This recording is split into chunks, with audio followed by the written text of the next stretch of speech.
Hola a todos, bienvenidos a este programa de nuestra serie América. Hoy nos toca hablar de un escritor y una escritora. El escritor se llamaba Arthur Cravant, ella Mina Loy, y tuvieron una historia, una aventura increíble, maravillosa, terrible, enigmática, una historia mítica aquí en México.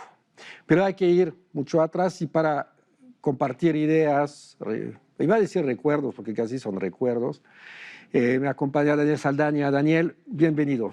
Gracias, Philip. Me emociona mucho estar aquí para hablar de Cravant. Para empezar, me gustaría que nos hicieras un pequeño retrato de Arthur Cravant, joven, de dónde viene. Tiene una cosa familiar extrañísima porque es sobrino de Oscar Wilde y a él le encanta eso, ¿no? En fin, ¿cómo puedes describir a este Arthur Cravant? Pues sí, en efecto es un poeta poco conocido y es un poeta que en realidad podríamos decir que hizo su obra con su vida, ¿no? Convirtió su vida en el centro de su obra artística, una especie de experiencia estética extrema que termina, como ya veremos, de manera misteriosa, pero que empieza en Lausanne. Él nace en Lausanne, Suiza. Es sobrino político de Oscar Wilde, porque es sobrino en realidad de la esposa de Oscar Wilde.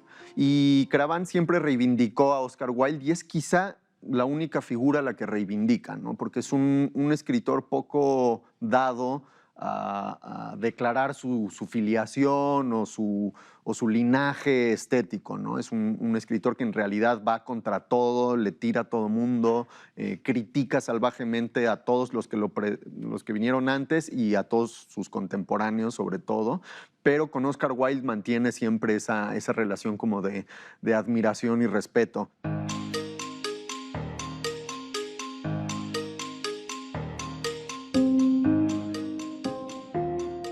Yo creo que el único que respeta por eso va a adoptar el seudónimo de Arthur Cravant es por Arthur Rimbaud. Es el único que más o menos creo que soporta, como dices, en el pasado. Y Cravant es el nombre del pueblito de una novia. Va a París y ahí participa, digamos, en la vida artística.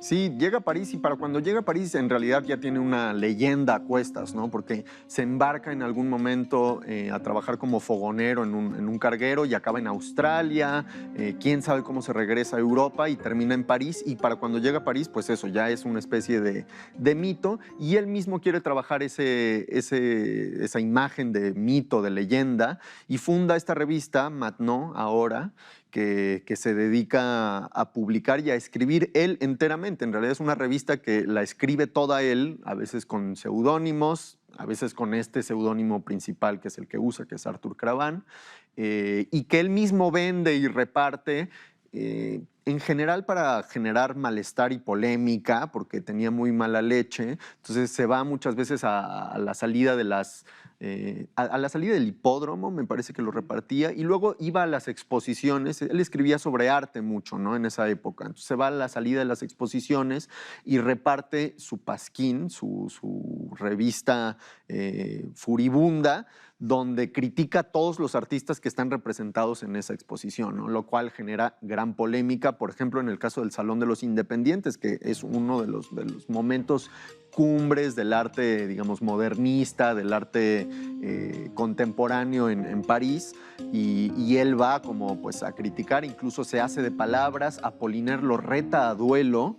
Él insulta a Sonia Delaunay, que por cierto es una artista estupenda. Ahí sí estoy muy en desacuerdo con Cravant, porque fue muy grosero con Sonia Delaunay, y termina pues peleado con toda la intelectualidad y todo el grupo artístico como de vanguardia del París de esos años, ¿no?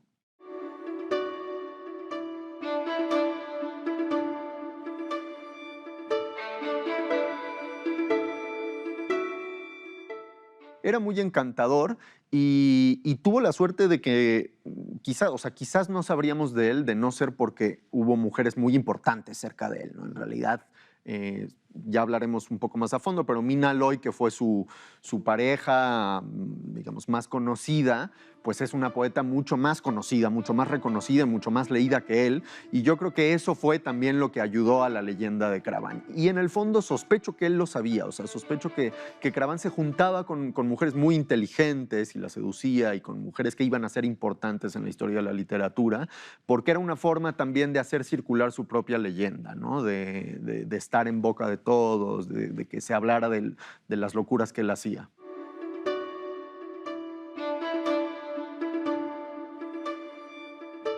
Él practica boxeo junto con su hermano, los dos hacen boxeo desde adolescentes y es algo que le gusta. Estudia en Francia con un boxeador importante en activo de la época, pero no es nunca un boxeador profesional, o en principio no era un boxeador profesional Craván, ¿no? Pero se inscribe a este campeonato amateur y resulta que en cuanto pasan las eliminatorias, que le va bien en las eliminatorias, pero su primera pelea después de las eliminatorias, su contrincante pues se retira y entonces gana por default Craván. Y le pasa lo mismo después en las semifinales y luego en la final no se presenta nunca el contrincante. Entonces él termina siendo campeón de Francia. Muy amateur. Él le quita además la palabra amateur y entonces se presenta como campeón de Francia. Después, rizando el rizo de la exageración, se presentará a sí mismo como campeón de Europa, incluso, lo cual ya es tomarse una licencia bastante grande. Pero bueno, con ese título de campeón de boxeo va por la vida y se la creen porque pues, era un tipo imponente físicamente.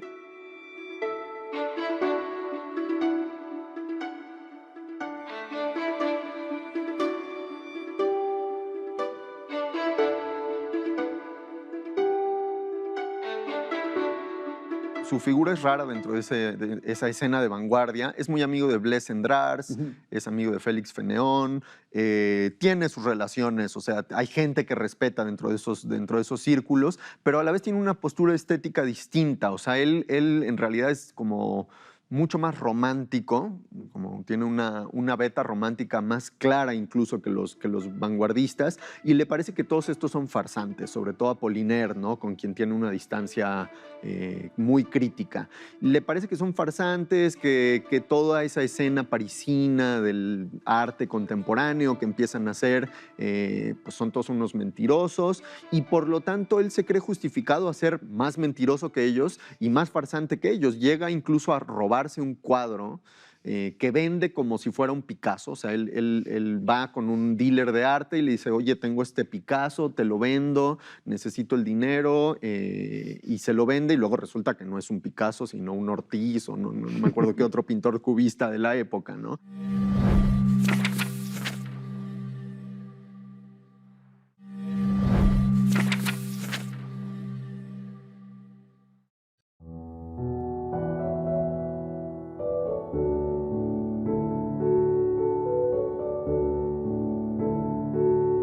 Llega a Nueva York, y Nueva York en el 1916 es un hervidero. Es un momento cultural, el Greenwich Village está lleno de personajes que se dicen artistas. Está Marcel Duchamp, está Picabia, hay muchas mujeres feministas. Es un movimiento que apenas está empezando. Y ahí Cravant logra finalmente conectar con, lo sabe hacer muy bien, la alta sociedad. Va a fiestas como un dandy que todo el mundo quiere tener, da unas conferencias que son una especie de happening, que empieza a quitarse la ropa frente a la gente que no entiende qué está haciendo, y pues participa en muchas fiestas, ¿no? Sí, se vuelve de inmediato un personaje como reconocible de esa escena. Él llega originalmente pues con Duchamp, creo que incluso llega a vivir en la sala de Duchamp o algo así, como que le presta un sillón. Y con Stiglitz, Picabia, digamos, todo ese mundillo de artistas y de galeristas que hay en Nueva York en ese momento. Y como dices, también como la escena del modernism gringo, ¿no? Digamos, es el momento en el que está pues, la revista Others, que está Mina Loy, a quien conocen en una de estas fiestas, está pues personajes como William Carlos Williams, T.S. Eliot, que está como un poco yendo y viniendo entre Inglaterra también, pero bueno, es esa fauna y es ese mundo con el que conecta Cravant. y le organizan, como no tiene un quinto y está siempre al borde de la pobreza, un poco por hacerle un favor, Duchamp y Picabia le organizan una conferencia sobre arte egipcio, un tema sobre el que dudo que tuviera la más pálida idea, pero bueno, decide que va a dar esta conferencia sobre arte egipcio, pero arteramente Picabia lo emborracha antes de llegar a la conferencia y llega ya, tienen una comilona de esas que se prolongan y se vuelven cenas y llega bastante borracho y es una conferencia con un público bastante elegante de señoras de la alta sociedad que van a escuchar, según ellas, pues a un francés, a un suizo, a un europeo, ¿no? que tenía su caché, hablar sobre arte egipcio. Y con lo que se encuentran es todo lo contrario y es un escenario espeluznante, que es este tipo de 2 metros que empieza a pegar tiros con una pistola porque dice que le encanta el olor de la pólvora en un teatro vacío, se empieza a desnudar y está borracho y lo meten a la cárcel, o sea, la policía llega y lo mete a la cárcel y eso pone a Cravan un poco otra vez en la mira de los servicios de seguridad, o sea, es decir, ya saben que pues, hay un tipo ahí excéntrico haciendo cosas raras. A Duchamp y a Picabia les parece divertidísima la historia y se parten de la risa y a Cravan no. Cravan está bastante molesto de que le hayan puesto esa trampa porque él es un poco paranoico y teme. Es el momento además que Estados Unidos ya entró a la guerra y declaran Estados Unidos que van a empezar a reclutar a los extranjeros.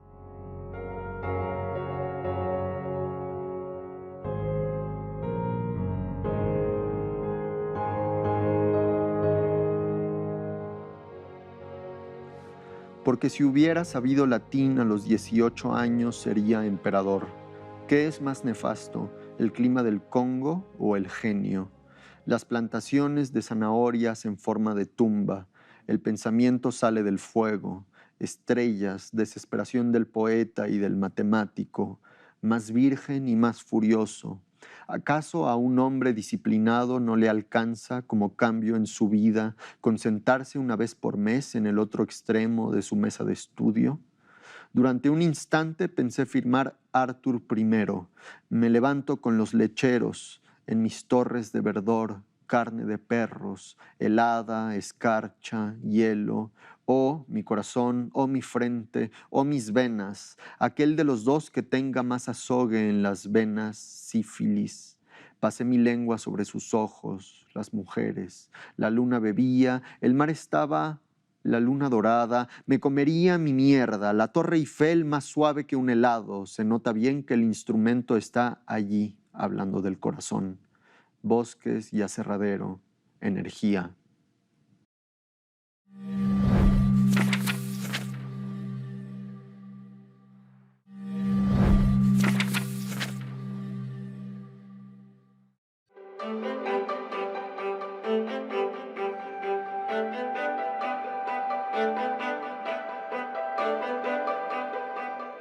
Mina Loy es una de las poetas más interesantes para mí, como de ese momento y de ese grupo, digamos. Ella, como dices, es inglesa, pertenece a una familia muy conservadora, muy tradicional inglesa, entonces muy pronto decide como escaparse de ese mundo, se instala primero en París, se casa, ¿no? Tiene un matrimonio que desde el principio los dos asumen que va a ser un matrimonio de conveniencia. En realidad cada quien hace su vida separada, son muy modernos en muchos sentidos, es decir, tienen pues, sus amantes, su vida casi diríamos ahora como de poliamor o algo parecido, y luego se van a Florencia, donde se instalan en una villa con ayuda económica de la familia de ella, y ella en Florencia empieza a dibujar, hace unos dibujos muy raros, muy padres, muy interesantes, y empieza a escribir también, ¿no?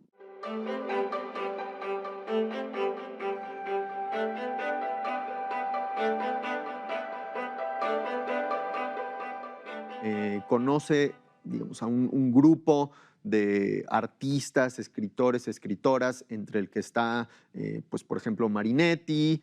Conoce también a Gertrude Stein, o sea, hay un mundo en Florencia muy interesante, a Giovanni Papini, impactan profundamente en el arte gráfico, visual de Mina Loy y en su escritura. Ella muy tempranamente, en 1914, escribe un manifiesto feminista que es pues muy duro, digamos, de una vanguardia feminista muy intensa, muy interesante, que no se va a publicar hasta muchos años después, yo creo que hasta los 70s, 80s, y que tiene influencia en feministas americanas como Valerie venezolanas muchos años después, un feminismo que es el momento, por ejemplo, en el que Inglaterra le otorga el voto a la mujer, ¿no? En esos años. Y Mina Loy dice, bueno, pues no nos conformemos con eso, o sea, no solamente se trata de formar parte de las instituciones, sino de reventarlas, o sea, hay que refundar la sociedad desde sus cimientos mismos porque, digamos, el mal, el microbio del machismo ha corroído los cimientos mismos de nuestra sociedad y no hay manera de empezar a construir si no es derrumbando todo antes. Y esa misma posición es la que la aleja a ella del futurismo, que era un movimiento en realidad muy macho, ¿no? Marinetti era una especie de cacique, un líder estético muy machín, y ella termina desencantada del futurismo, se aleja y empieza a escribir verso libre. Es una de las primeras poetas que empiezan a utilizar verso libre. Empieza a escribir sin puntuación, que es algo que nadie hacía hasta ese momento. Entonces ella tiene una historia estética, intelectual más rica, tiene muchas más lecturas que Craván, y cuando se conocen caen los dos, como bien dijiste, profundamente enamorados el uno del otro y empiezan un amorío que en un par de años se convierte en una especie de leyenda. Y ahí hay un primer misterio. El primer misterio es el siguiente. Mina Loy sabe de Buenos Aires y Cravant también tiene mucho interés. ¿Por qué? Porque en toda América Latina la ciudad más moderna, la ciudad donde hay poetas importantes, movimientos artísticos que se comparan un poco a lo que se hace en Europa, es Buenos Aires.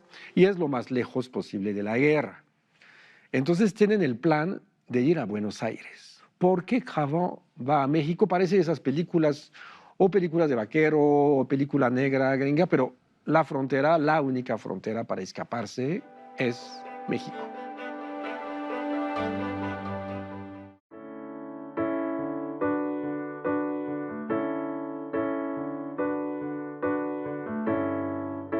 Hacia finales de 1916, en la frontera cerca del Río Grande, al sur de los Estados Unidos, a punto de entrar a México, le escribe cartas a Mina Loy y le dice: nos vemos en Buenos Aires. Sigue el plan de ir a Buenos Aires. Yo creo que tenía una idea medio distorsionada de la geografía americana, como le suele pasar a algunos europeos, porque este tipo se va a Monterrey primero, convencido de que de ahí va a ser más fácil llegar a Buenos Aires o algo así, y le escribe de Monterrey a Mina Loy diciéndole: no está tan mal esto, no está tan mal aquí México, a lo mejor vente mejor a México, nos vemos en México y ya después nos vamos los dos juntos a Buenos Aires, ¿no? Entonces los planes todo el tiempo están cambiando. Es un momento pues de gran relajo generalizado en el mundo y particularmente en México, donde llegan casi que pues a la Revolución Mexicana todavía. Y entonces él, después de Monterrey, se viene a la Ciudad de México y Mina Loy dice que lo va a alcanzar en la Ciudad de México, ¿no?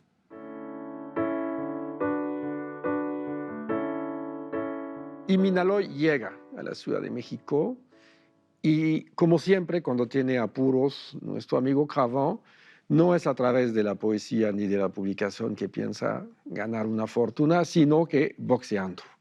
Y se organiza otra pelea. Sí, de esa pelea se sabe también poco, pero pues empieza como a mover las cosas en México con la gente que ya conoce en el mundo del boxeo para pelear. Creo que le dan una portada en un diario deportivo importante de la Ciudad de México, y eso como que le ayuda a levantar el evento de la pelea. Mina Loy no está muy encantada con la idea, digamos. Ella trata de más bien convencerlo de que escriba más, ¿no? Y Mina Loy le empieza a dar lecturas, le trae varios libros en inglés de Nueva York, le empieza a sugerir que lea cosas, por ejemplo, a Lord Byron le recomienda, ¿no? Le recomienda como textos menos contemporáneos que sabe que le pueden interesar a Cravant, pero Cravant pues está un poco desesperado por conseguir dinero. Es más difícil en ese momento que les mande dinero la familia de Mina a México, no era fácil recibir dinero en México que viniera de Europa por la guerra y porque, pues bueno, era un momento muy complicado. En cambio, parece que en Buenos Aires tenían más posibilidades de que la familia de ella siguiera mandándoles algo de dinero, entonces ella insiste en que mejor se vayan a Buenos Aires, ¿no?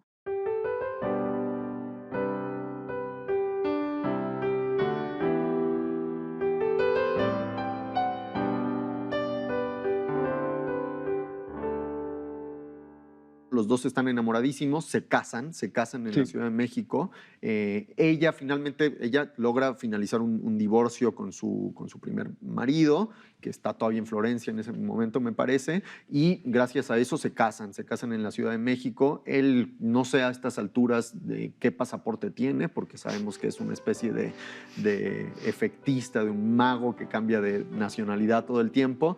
Se casan y otra de las cosas que hacen para ganar dinero es como espectáculos, ¿no? Empiezan a hacer como a recorrer pueblos más pequeños, salen de la Ciudad de México y empiezan a hacer como shows medio cabareteros. Ella ya había hecho teatro, por cierto. Mina Loy actúa en una obra de Alfred Kreinborg en Nueva York junto con William Carlos Williams, ¿no? Ella hace de esposa y él de esposo. Y aquí, bueno, retoman un poco como esa beta escénica extraña, y algo de dinero juntan como para irse a Veracruz junto con otra pareja que conocen en ese momento. Se van a Veracruz y ahí están decidiendo qué hacer con el dinero que juntaron. Piensan que se pueden ir a Buenos Aires, pero se dan cuenta que no les alcanza para que se vayan los cuatro, ¿no? Las dos parejas. Entonces las dos mujeres embarcan y se van a Buenos Aires y los hombres se quedan. Es un poco misterioso porque nadie sabe por qué se van a Salina Cruz. Se van al istmo de Tehuantepec de Veracruz, y es ahí donde hay un barco japonés que va a Buenos Aires. Y entonces se decide que como no hay dinero, pues Mina Loy se sube al barco. Ella está embarazada, que es muy importante en la decisión, sí. Hay que cuidarla. Y Cravant, el dandy, el personaje, dice: no te preocupes, voy a comprar un velero. Y pensaba ir a Chile. Y que yo sepa, sí había sido quizás marinero en unos barcos, pero no sé qué tanto sabía de manejar un barco con velas, ¿no?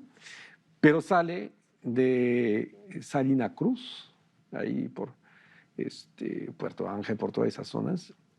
Y estamos hablando de noviembre de 1918. 18, sí. Y se va el barco y nunca más se sabrá de Arthur Cravant.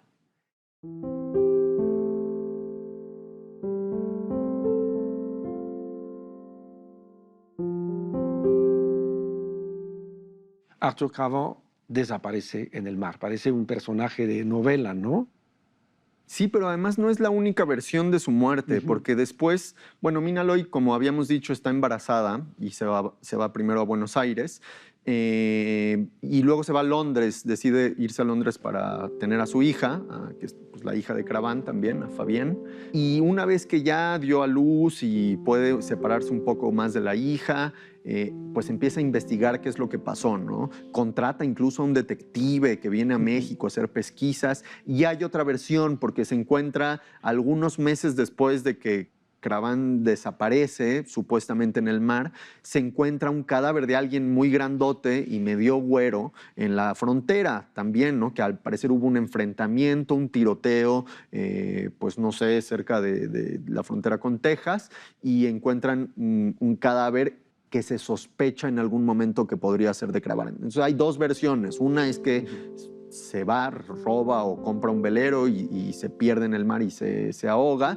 Y la otra es esta, que a lo mejor muere en una especie de western por ahí, acribillado a tiros, no sabemos muy bien por quién, pero bueno, nunca se sabe realmente qué es lo que pasa, y Mina Loy nunca logra tener esa certeza, ¿no? Ella pues por mucho que investiga, no logra descifrar qué fue lo que pasó con Cravant, y esa incógnita alimenta mucho el fuego de la leyenda de Cravant, y alimenta también la nostalgia y probablemente la idealización que hace Mina Loy, que yo digo que si no se hubiera perdido Cravant, probablemente se hubieran terminado odiando y se hubiera disuelto esa pareja, como se disuelven normalmente las parejas, sin tanto escándalo y sin tanta leyenda, ¿no? Pero el hecho de que desaparezca le da pues ese plus enigmático que todavía hoy nos tiene platicando sobre su figura. Pues eso fue la historia extraordinaria de Arthur Cravant y Mina Loy aquí en México. Muchas gracias a Daniel Saldaña. Gracias a ustedes. Hasta pronto.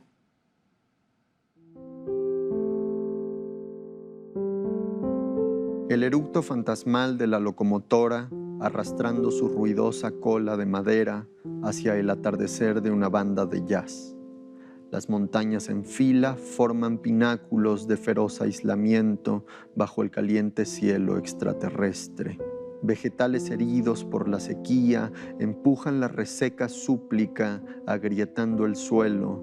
Cactus de amputados dedos y jorobadas palmeras se extienden sobre las cenizas del crepúsculo.